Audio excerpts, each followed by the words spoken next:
திருக்குறள் கனி இருப்ப காய் கவர்ந்தற்று. இந்த திருக்குறள் இருந்து தான் இந்த வீடியோ ஆரம்பிக்கிறேன். Hi friends, welcome to Gunasri vlogs.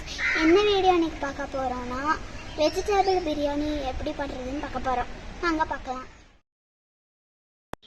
First cooker சூடானதுக்கப்புறம் எண்ணெய் ஊற்றிக்கோங்க.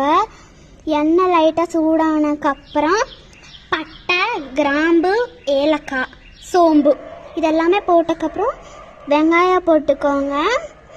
அது நல்லா வதக்கி விட்டுக்கோங்க, நல்லா கோல்டன் ப்ரௌன் வர வரைக்கும்.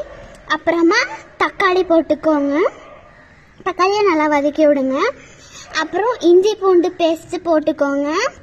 அதையும் நல்லா வதக்கி விட்டுட்டு புதினா போட்டுட்டு அதையும் நல்லா வதக்கி விட்டுட்டு பீன்ஸு, பிரிஞ்சால், பொட்டேட்டோ, கேரட், நவில்கோஸ் இதெல்லாமே போட்டு நல்லா வதக்கி விட்டுட்டு நல்லா வதக்கி விட்டுக்கோங்க.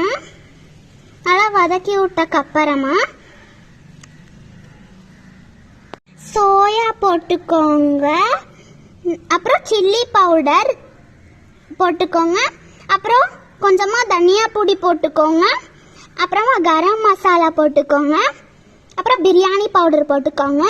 அதெல்லாம் நல்லா வதக்கி விட்டுட்டு ரைஸ் போட்டுக்கோங்க. நீங்கள் ஊற வச்சுருப்பீங்க இல்லையா ரைஸ், அதை போட்டு நல்லா வதக்கி விட்டுட்டு அதுக்கு தேவையான தண்ணி ஊற்றிட்டு உப்பு போட்டு நல்லா கலக்கி விட்டுருங்க. நல்லா கலக்கி விட்டுட்டு 2 விசில் பண்ணுங்க.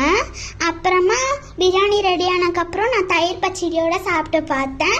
சூப்பராக இருந்துச்சு. நீங்கள் ட்ரை பண்ணி பாருங்க. கமெண்ட் பண்ணுங்க, ஷேர் பண்ணுங்க, மறக்காம சப்ஸ்கிரைப் பண்ணுங்க. என்னோட வீடியோ உங்களுக்கு உடனடியாக வரணும்னா சைடில் இருக்க பெல் பட்டனை தட்டி விடுங்க.